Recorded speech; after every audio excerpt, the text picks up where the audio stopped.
Hey Rebecca, hey Vishal, good evening. Good evening, Nikin. How are you? Doing great. How about you? Doing good, doing good. I know you're based in Texas and it's probably a little cold now. How about you, Rebecca? Where are you calling from? Hi, Nikin. I'm in New York. Oh, okay, close by. I'm in New Yeah. Jersey. Oh, that's great. Thanks for hosting this series. It's really helpful. Of course, I appreciate, I mean, especially the both of you. I've seen you now for 3, 4 weeks. So I Yeah. appreciate you turning up each week. Means a lot.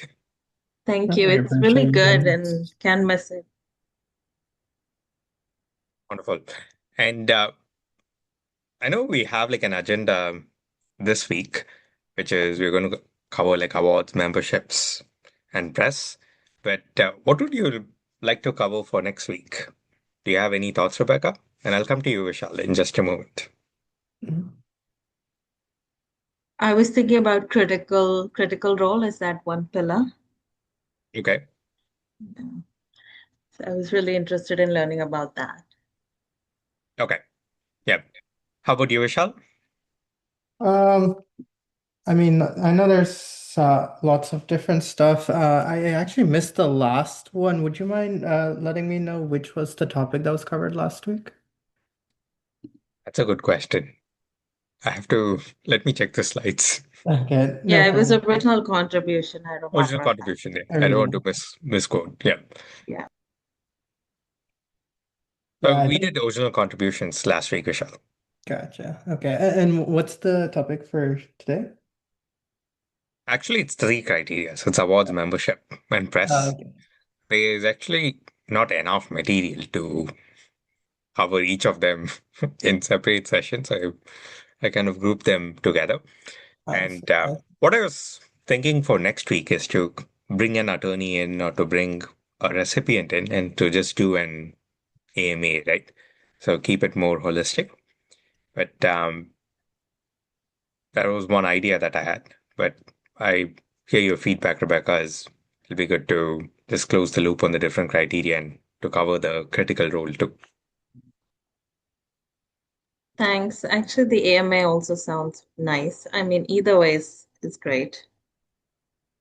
Awesome. The session that you hosted on Saturday was really good too. Wait, you were there for the session with Yeah, oh wow, yeah, it was really Dhanush. good. Yeah, Oh wonderful. Maybe you should have like some kind of awards and recognition is like a leaderboard. exactly.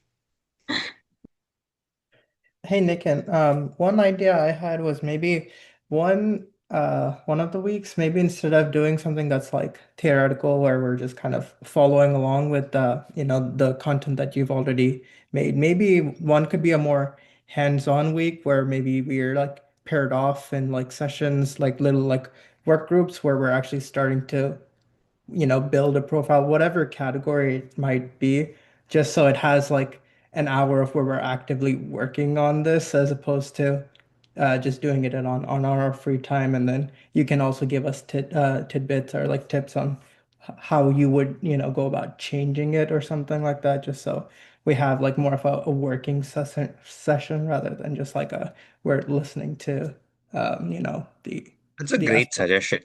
If you're able to share some notes on Slack on how we can set it up, then happy to do it. Because I mean, from a Zoom standpoint, we have the advanced subscription, so we can set up like breakout rooms, assign Yeah. people to it, come back to the main room.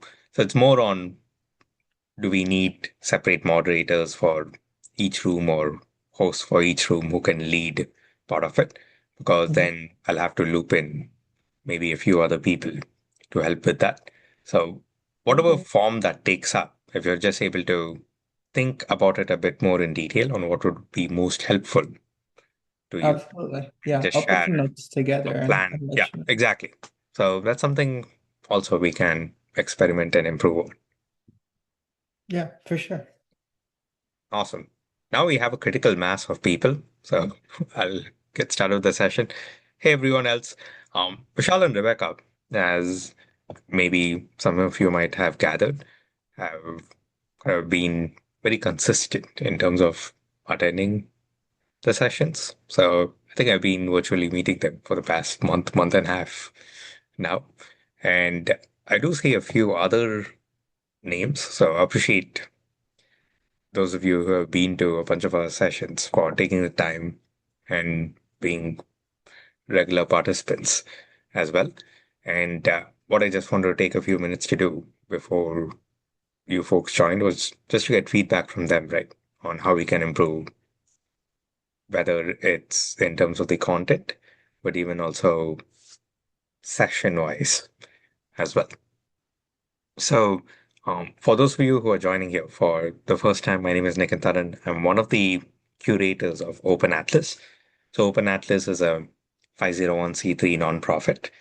We have a lot of support and resources for high skilled immigrants and across their journey to the US. So, admissions, jobs, visas, work visas, green cards, and of course, life in the US as well. So, we have a very active Slack community. We'll share the link in the chat and towards the end of the call today. So, if any of you have any questions post this webinar, happy to continue the conversation on Slack. So, either me or we have O-1 recipients, we have attorneys on the chat, they'll be able to answer it. And the goal of this workshop series, we get together every Monday at 6 p.m. Pacific, 9 p.m. Eastern, is to go over the O-1 visa. So we start off with what the O-1 visa is and how it compares to other work visa options. Then we have covered, there are 8 to 10 criteria. I mean, 8 if you're from a STEM background, another 2 that apply for people who are from arts, sports, and other backgrounds. So every week we cover a bunch of the criteria. And then, excuse me, we also bring in experts, whether it's recipients, attorneys, to do AMAs, and those tend to be more holistic. So today we're going to be covering 3 of those criterias, mainly because those criterias are much shorter in scope. And I'm starting to share my screen here. We're going to be talking about awards membership and press today. And in terms of where we are in our roadmap, like I mentioned, this is a weekly webinar series. So we have covered a bit of ground already. So in case you missed our previous sessions, you can go on YouTube. So you can check out the Open Atlas YouTube, and we have recordings of each of those sessions. But once we complete next week's session, we'll kind of go back in this order, right? So our goal is to have continuity. So in case you have further questions on a particular criteria, you know which session you can attend. And in case you kind of go off from work groups, as Vishal was outlining, and you're working together on some criteria, have questions. So you can even bring along your peers and friends to that week's session too. So always open for feedback. You can connect with me on the Open Atlas Slack and just in general, what you like, what you didn't like, what we can do better. So please let us know. And our intention is to keep this as a free resource support to the community. So in terms of these 3 criterias, it's very important to understand what these criterias are in the context of the O1. Now, starting with awards, what USCIS mainly looks for is it's awards for your recognition. I mean, award is a recognition for your impact, your contribution to the field, and it's just not a participation in an activity. Because that's sometimes when you're participating in a company activity or even outside of a company activity, we receive some certificate or honorable mention, and that simply doesn't count, right? Mostly fellowships fall under this too. So we have a PhD fellowship, a graduate fellowship that kind of can be interpreted as a award for participation. So we want to think about recognition. How do we show we are in the top of our field or even the very top of our organization. And that's kind of the main consideration for awards. Excuse me. Memberships, following up from that. Again, what we want to demonstrate is there an independent body comprised of your peers, comprised of experts in the field that's determining if you're in the top 5% of your field.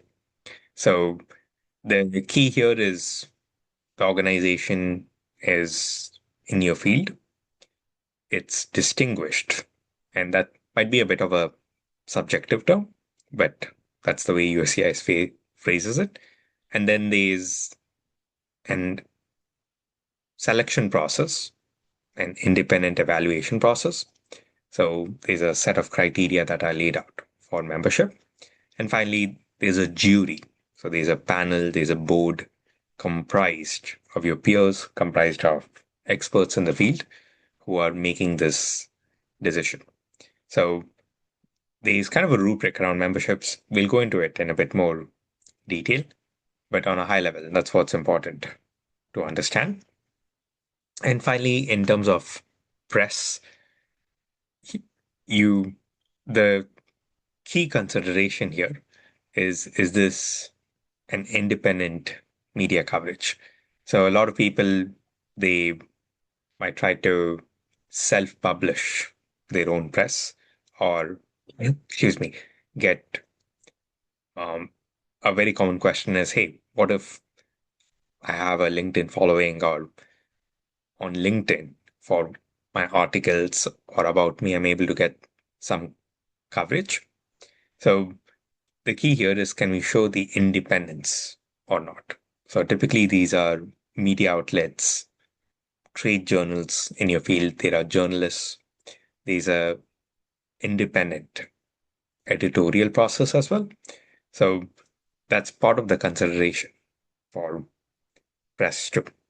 So overall, there are some common threads on how USCIS evaluates these three criteria, but they are independent criteria. Now, in terms of recognition, what we want, the place each of these criteria hold is with awards. The main thought process is, hey, how do we show that you've earned recognition for your work that puts you in the top 5% of your field? Just to explain that with an example, let's say you're a founder.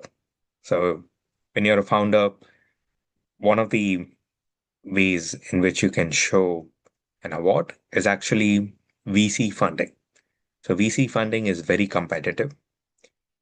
And out of 2 million businesses started in the US each year, less than 20,000 receive any kind of VC funding. So one way to qualify for the award criteria as an founder, especially if you have received funding from an accelerator or a venture capital fund, is that process itself is, hey, how are you evaluated for your investment? You get a letter of recommendation. You show the process by which a VC investment is made. And what most attorneys would have are templates. They already have a template of why this can be interpreted from a legal standpoint as an award. It's so hard to qualify for. It's extremely selective. And thereby, USCI should consider that you're being awarded the VC funding. So the reason I share that is you might have some accomplishments in your profile, and the attorney can kind of help evaluate if that can be interpreted as an award.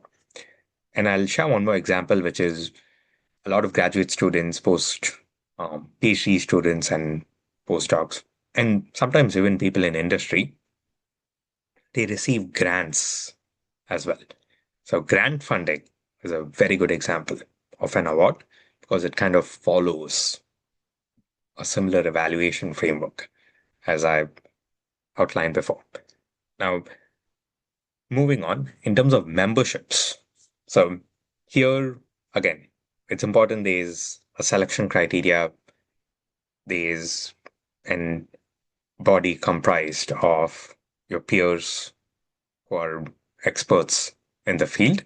And finally, the membership is conferred and it shows that you're in the top 5% in your field. So, a good example of this is IEEE. So, IEEE has the basic membership and IEEE has senior membership. So, the senior membership, the basic membership is pay to play.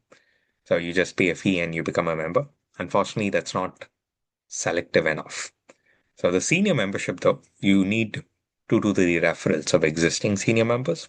There's a big form for you to fill out. And the criteria for senior membership is on the IEEE website. So that's something that you can definitely consider if you're from a STEM field. And tied to that is any large conference that's present in your field. They would typically be an advisory committee, a council, a smaller, more selective, a grant committee. So tied to conferences in your field, like if your company is sponsoring a conference or is attending a conference, that's a great place for you to look at for membership opportunities. There are always smaller associations, more selective groupings that you can apply to be a part of, and that can count towards the membership criteria. And then if you're a founder, another good example are accelerator and incubator programs. They have a selection process. You can get letters of recommendation from the directors of those programs, and that qualifies as membership too. And then when it comes to press and media, the key here is that independence aspect, right? So, can we find a journalist, a reporter from, if you're from India, you probably know these outlets, which is India.com, DNA News, Hindustan Times, Times of India, or in the US, we are talking about Business Insider, Yahoo Finance, LA Weekly, MSN, and similar outlets to cover your work. And there are two types of press. So there's press from major media, a lot of which I just shared are major media. And there's also press from trade journals. So let's say there's a very popular newsletter in your field. Like if you're in product management, you probably know Lenny's newsletter. So if you're covered in that newsletter, that qualifies as media coverage too. Excuse me. And similar examples are podcasts. So let's say there's a podcast that you listen to. It's very well known in your niche, in your specific field. And if you get invited as a guest to that podcast, that can count as media recognition too. So the independence here is important, but also what is the circulation like? The statistics, the circulation statistics amongst the peers in your field. So if you're in a niche field and there's a media outlet that has a few 100,000 readers, listeners on a monthly basis, crypto is a great example of this. Tech Bullion is a very popular outlet in the crypto space. It, I think, has 300 to 500,000 readers a month. That's pretty much it. But we are able to show that in crypto, it has very high recognition, very high circulation, and we're able to count that as evidence. So just to summarize, we can get ourselves covered in major media, or we can get ourselves covered in niche outlets. They can be more traditional, but they can also be new age media, such as podcasts and newsletters and other related media. There are some other considerations too that I'll come to in the next set of slides. So in kind of double clicking on awards and honors, there are different types of awards and honors. The the ones that people recognize straight away are the national and international awards. Again, it's important that it's in your field. There's a selection process, and you're able to show that you're among the top 5% of people that have been selected for the particular award. There are also awards that are given out in your specific industry. And these are unique because you can actually apply for them. So you can search for them and you can apply for them. A very good example is if you're in the HR industry, there's something called the Brandon Hall Award. So it's selective, but at the same time, it's open to most people who work in HR and HR technology. So you can apply for it and secure it. Another award that comes to mind is the Globee Award. A lot of O-1 and EP1 applicants used to leverage it. And I say used to because it reached a point where every applicant had a Globee Award. And then USCIS just started issuing RFEs the moment they saw that award in an applicant's profile. So some of them, it's kind of a secret. People know about it. There's that selectivity initially, but once it becomes widespread and a lot of people start applying for it and securing it, then it's burnt, so to speak, right? So we can no longer apply for it because it it's lost its selectivity, and now USCIS looks at it unfavorably. Another set of awards that we can apply for are, broadly speaking, innovation impact awards. So even when you Google awards in your field, you're very likely to come across these very broad innovation and impact awards. And the key difference is, excuse me, the key difference is this awards you, right, as an individual, versus the industry awards are more related to your or your team's contribution to the field. And to keep it simple, the U awards count as well, right? So here, a good example, something that I leverage for my own O1 is the Boston O 25 under 25. Then, of course, there's the Forbes 30 under 30, which is very selective, but you also have the Forbes under 30 scholars program, which has a bit more flexibility too. And these are just two examples that come to mind. There are hundreds of these innovation and impact awards. And this is something that we can search for, apply, and secure. It's going to be just a numbers game, right? Now, what matters from a process perspective is we do have to show how selective the award is. We have to show what the judging process is like. Excuse me. And most often, the attorney would be like, show us who's on the judging panel and give us some examples of past recipients too. So we do have some flexibility here. We can, if there is a list of judges, we can kind of pick the most prestigious ones to show. Same thing with the past recipients too.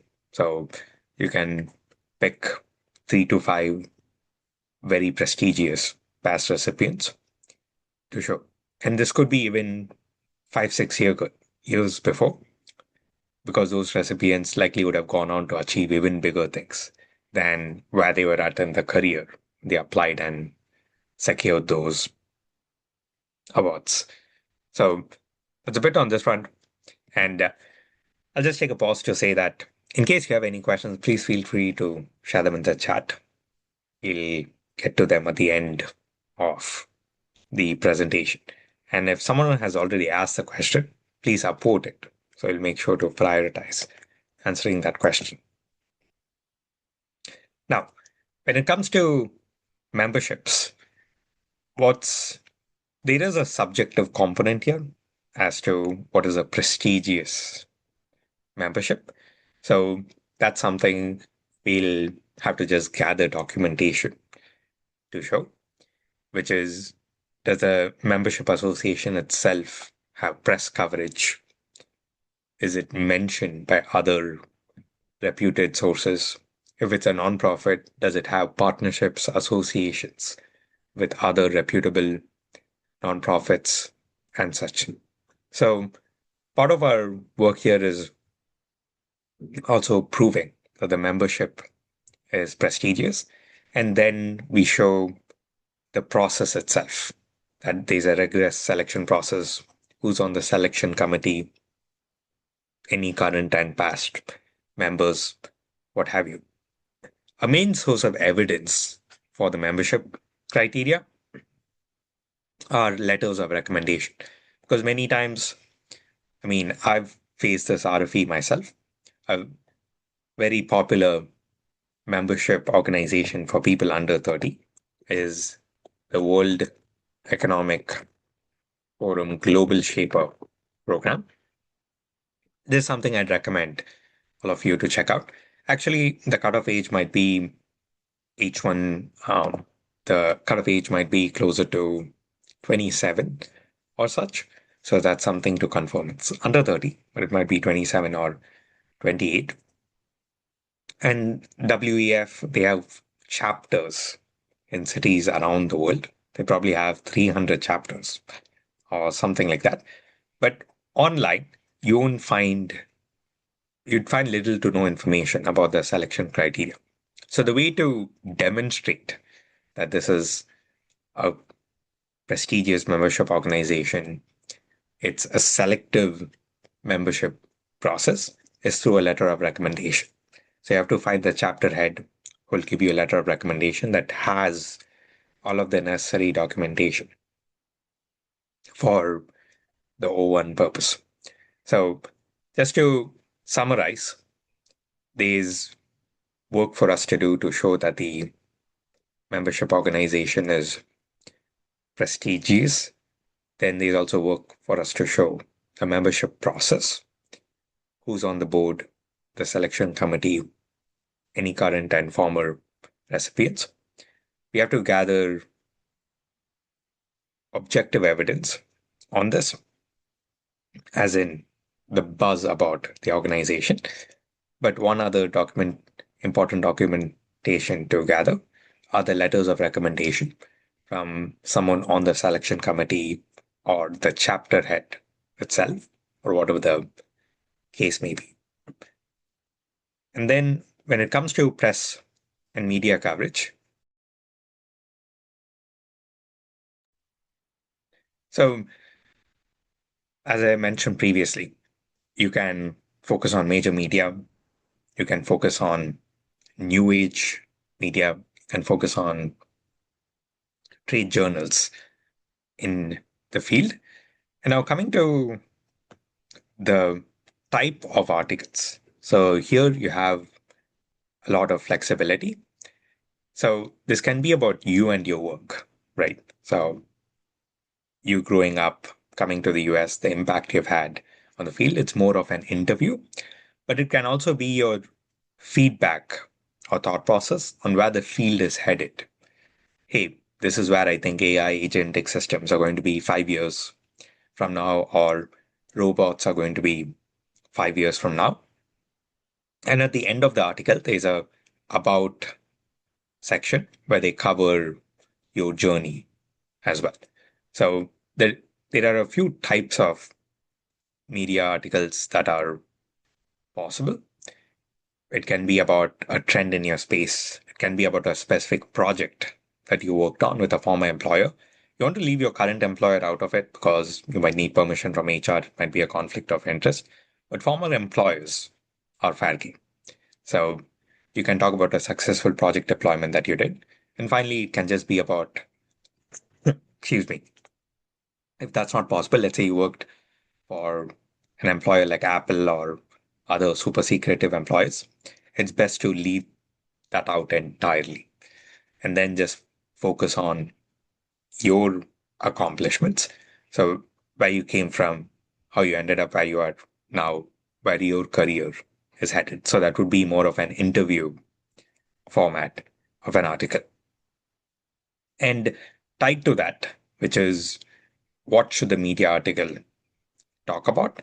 So you want to talk about the impact of your contributions and not just surface level, right? Which is, hey, Nikin developed this virtual reality system, and then it was picked up by a major, like a Fortune 5 retail company, used in 10,000 of its stores by a million people who visited annually. And they all had these wonderful things to say about it.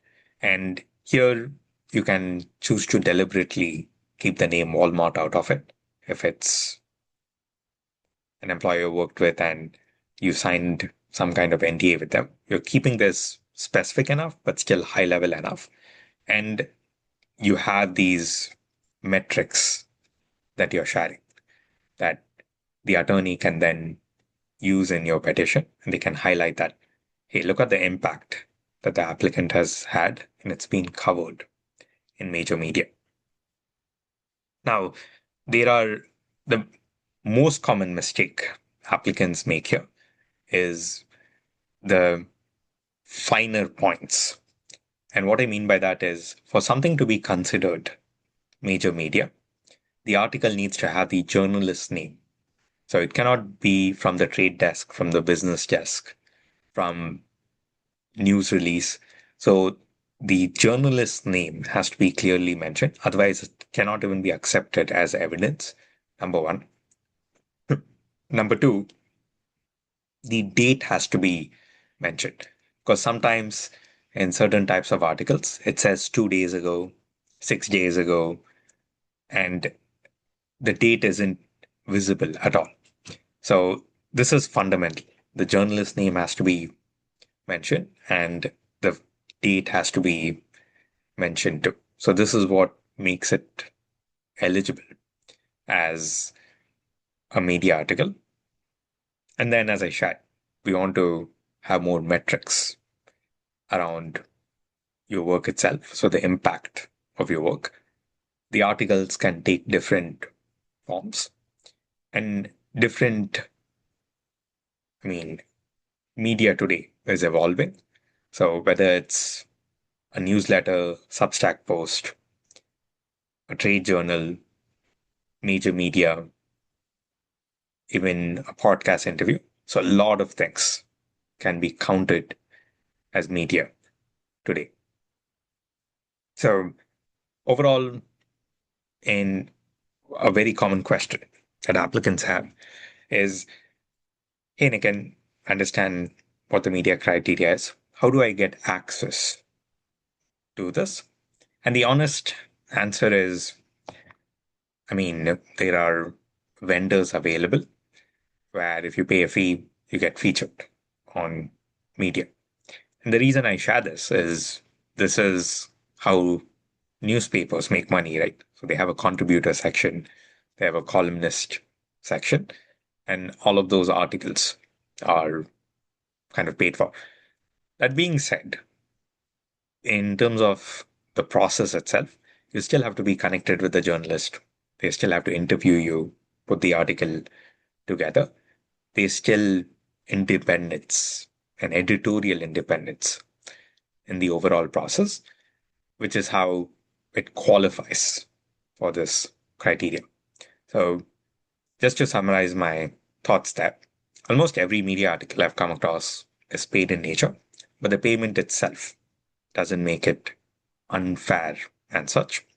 As long as you're being connected with a journalist and there's editorial independence, as in you're giving your input, you might be even giving a draft, but then the journalist is taking, reworking it, and it's going through its own approval process after you've given your inputs. So that independence that's preserved, the editorial independence that's preserved, that's what makes it kosher so to speak, under this criteria.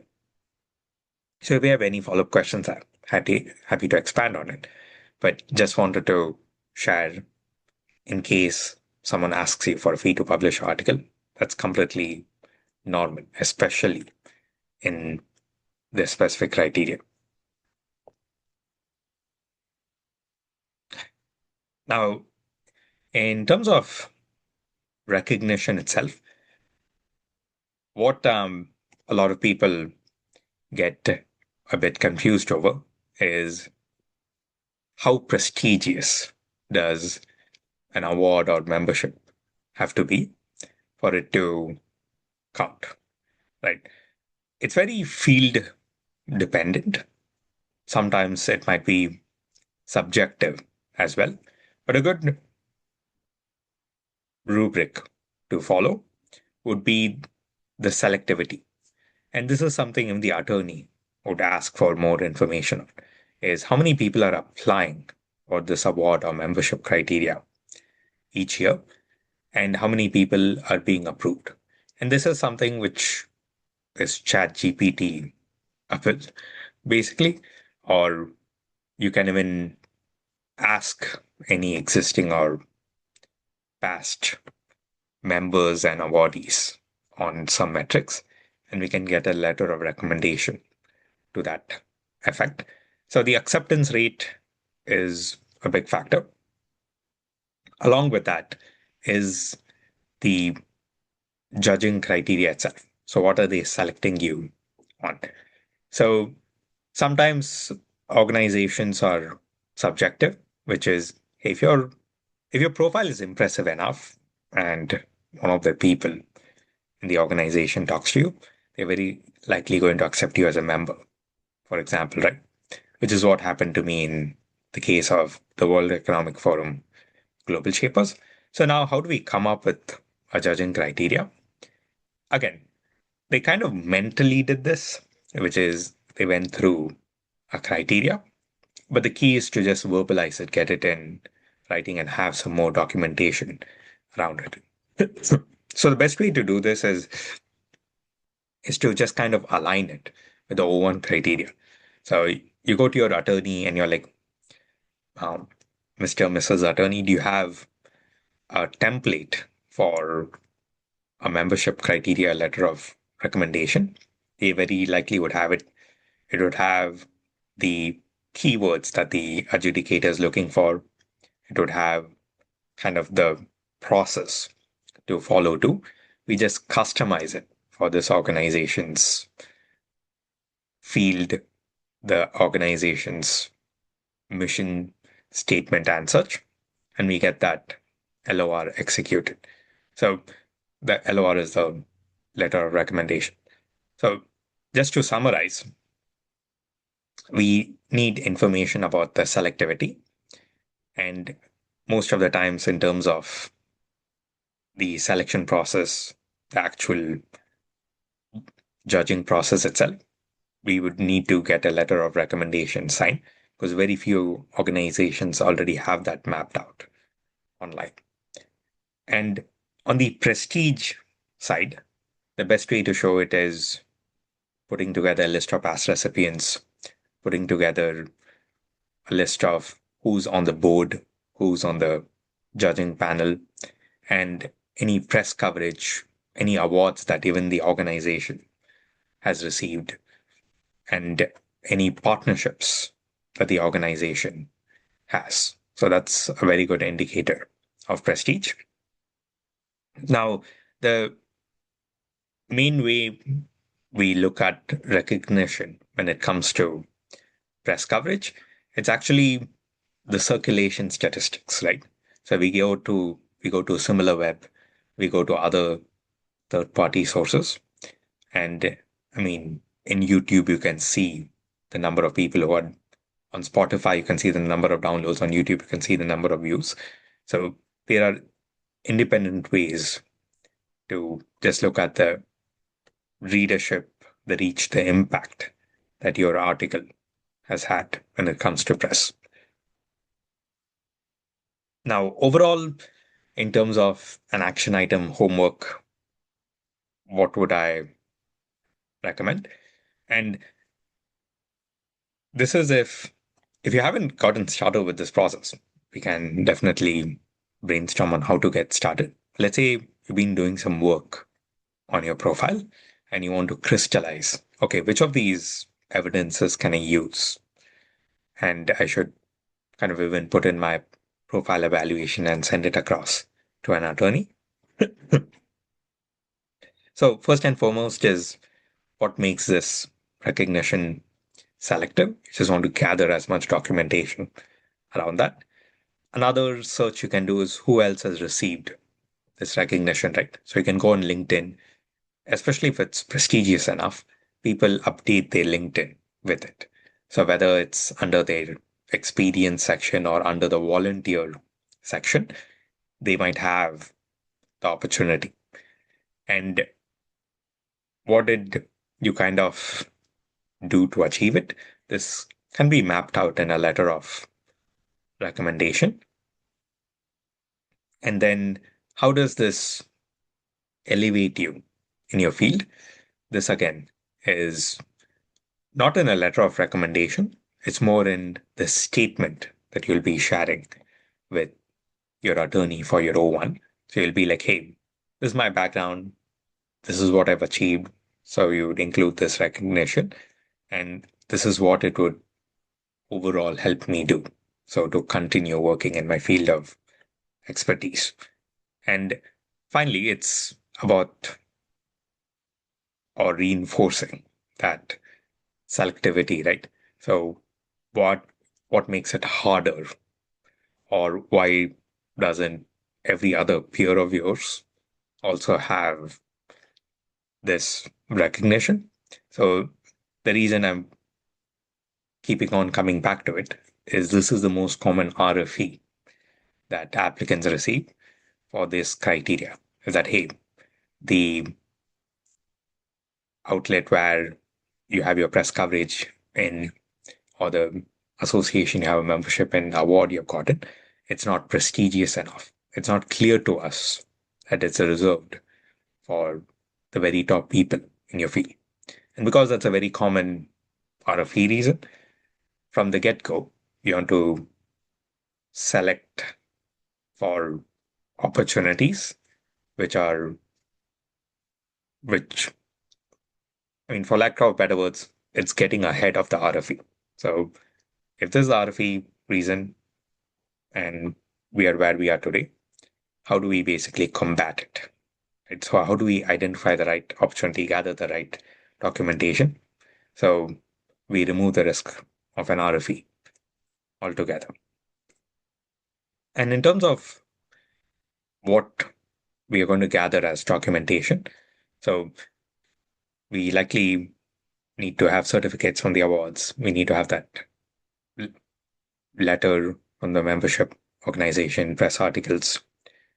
We would need a letter of recommendation. That's what an expert letter is, documenting the membership organization or even the award process. And finally, there's an independent corroboration. And what's the difference between these? So the letter of recommendation can be from someone on the evaluation committee or on the board, right? So the independent letter is a third party person who isn't part of the organization and is able to just, from their experience, talk about how you're a distinguished individual, how you qualified for this particular recognition, and how the recognition itself is prestigious in the field.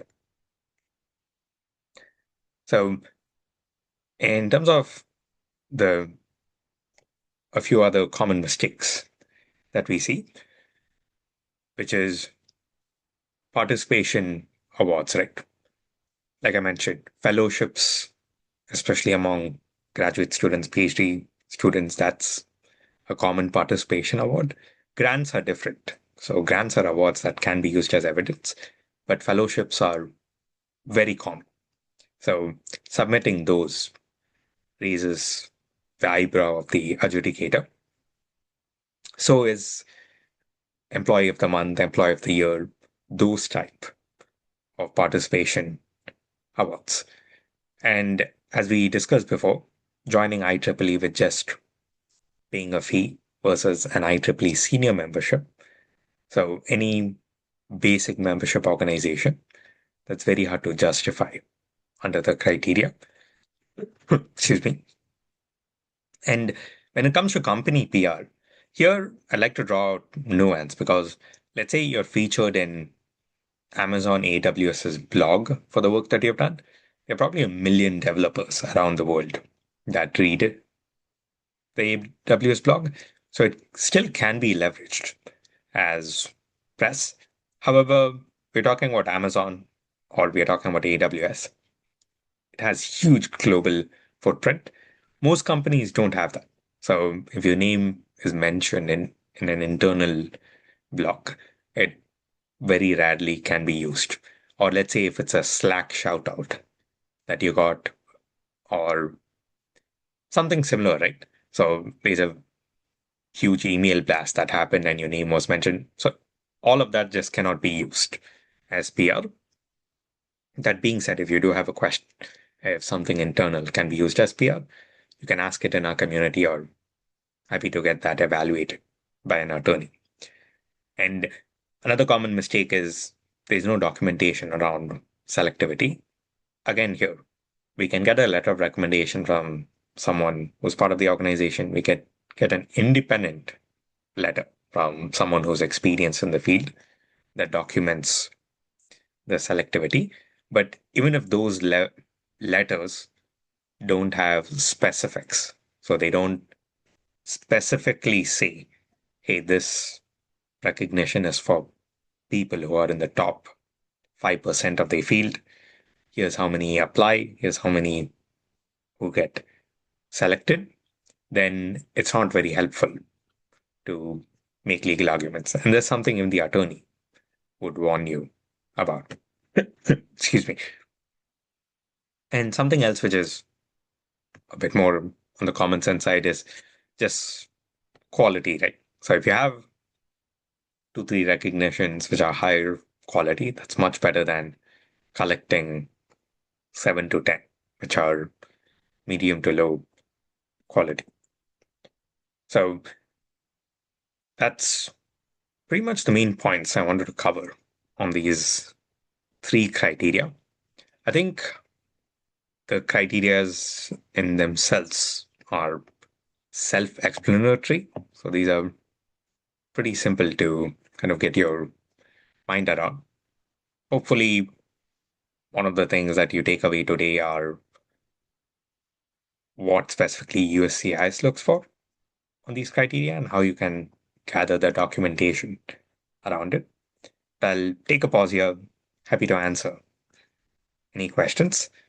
And if you have any questions, please feel free to raise your hand and I'll just ask you to unmute and you can kind of ask it to the audience.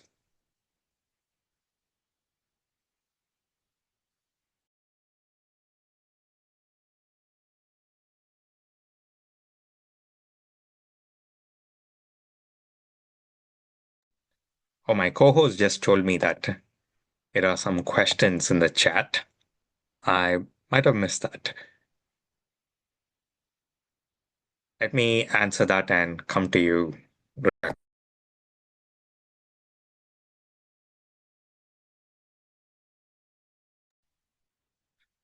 Rijuta asked, does a university press release count? So the first thing I would check that is, does it have the journalist's name? And does it have a date? So those are the first 2 things that I would check. And then what I would check is, what is the article about? So is it specifically about you and the impact of your work? Then also, how big is the circulation count? Let's say it's Arizona State. There's probably 50,000, hundreds of thousands of readers, maybe a few million if you include all of the alumni. So all of these matter, right? To answer your question, it depends. And it depends on these 2 to 3 factors. But in terms of not being able to use it as evidence, it's the first two aspects. Is the journalist name present? If it's not present, we can't use it for as evidence. Is there a date? And if it's not present, we can't use it as evidence. So if both of these are there, then we can move on to the other considerations, which is what is the actual article about? And then what is the circulation count? So can we show that it's perhaps major media or widely distributed in your specific field? So hopefully that answers your question. Oh, they just asked about another related session. So I think my co-host shared details on that. And Rebecca, you raised your hand, so please go ahead. Hey, Nick, and thank you. I have two Stevies, but I was wondering if USCIS is giving RFEs for Stevie awards as well. Actually, they have started to. So, um, I've, I've, from my experience, understanding working with different attorneys, Globies were being given pushback even starting 2 years ago in 2024. And last year, they kind of caught up to the Stevies. So, I mean, relatively speaking, it's more prestigious, more selective than the Globie Award. But the fact of the matter is that now a lot of people have it. So if one in every, I mean, if it's almost like 1 in 2 applicants have the award, right? Then what is it really that selective and that's what the officers look at. And there is a fair argument to be made that the people who apply for the O-1 are in the top of their fields. And even if this is a selective award, these just happen to be the top caliber of people. But on the other side, if it's something that the officer sees fairly regularly, then they just develop a bias towards it. And it just becomes a fact pattern that it's not a selective award and it might be easier to obtain. Now, the question is, if you have it, where can you leverage it? That's something that the attorney can best decide, right? So they can decide to use the evidence to argue the criteria. They can also keep it for the final merits, right? So final merits is this white space where everything else goes in. You have your main profile, you have the evidence through which you're making the arguments for each of the criteria. But then there's this big comment section, if you would, where everything else goes in. And this is where even people who, let's say, you work in technology, but you're an award winning musician, or prior to coming to technology in India, you played cricket at the national level and you won some medals and trophies. That cannot be used to make legal arguments for your O-1, but these examples, this evidence, they can definitely be used in the final merits section. And the way it's used is that the attorney would then kind of just make a compelling case is that you reviewed all the evidence and the legal arguments. But as part of my concluding statement, I also want to share that this applicant has had sustained a claim. And here are some examples. So even before coming to the US, they won nationally in another field altogether, and they intend to continue having this level of excellence and achievement in this field in the US.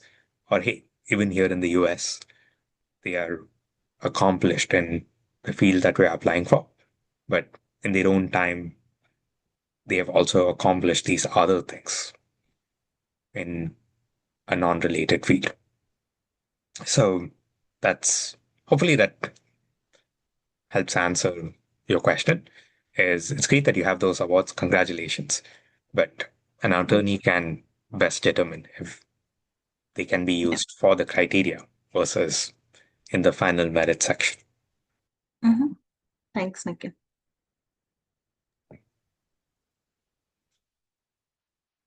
Or Rituja asked, I'm sorry, Hirujuta, sorry if I'm pronouncing your name incorrectly, asked a follow-up question, which is, what would be a good number of evidence for each criteria? Actually, that's a great question. If you have high quality evidence, then 2 to 3 is enough, right? So I'll tell you what I had for my O-1. So for the awards section, I was a startup founder. So for the awards criteria, I had VC funding for $250,000. So that's something we're able to show. I also had a grant of, I think, about $10,000 from the National Science Foundation. So these are two pieces of evidence that I showed for awards. Now, in terms of membership, as I shared earlier, I was a World Economic Forum Global Shaper. That's one of the evidences I had for membership. Another evidence I had was our startup was accepted to an accelerator. So I was able to share that as membership too. And in terms of press, at that time, for my O-1, the accelerator put out a press release and it was very well known in the Boston biotech community. So we were able to leverage that press release.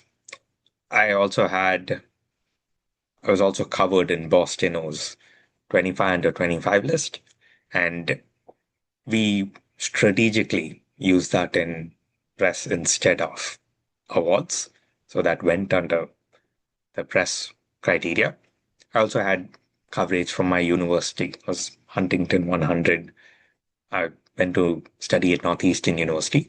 So we leveraged that under press too. So these are the three, and I think we had a pitch competition that we had presented at. But basically, these were the three main evidences that we had under press. So hopefully that answers your question with more of a personal example.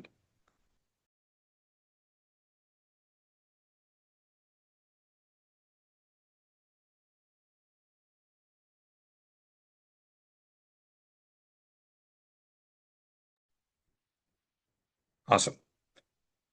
Any other questions, folks? Please feel free to type it in the chat or raise your hand.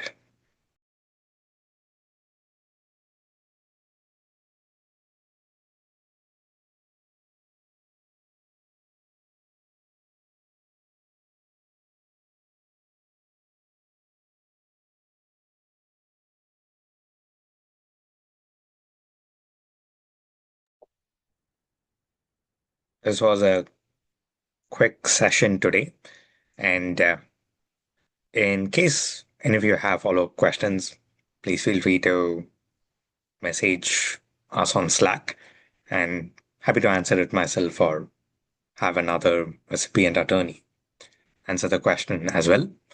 Next week, we'll work on getting an AMA set up with a recipient or an attorney, and it would be more holistic. So, not just on a specific criteria, but on all things O-1. And in terms of today's session, the recording will be available in a follow-up email along with a copy of the slides as well. And again, happy to continue the conversation in case you have any follow-up questions. And thank you so much, each and every one of you, for taking the time. Really appreciate you showing up and looking forward to seeing, hopefully, all of you and a few more in our next week's session. So have a great week ahead and speak to all of you soon. Thank you, Nikhil. Thank you. Thank you.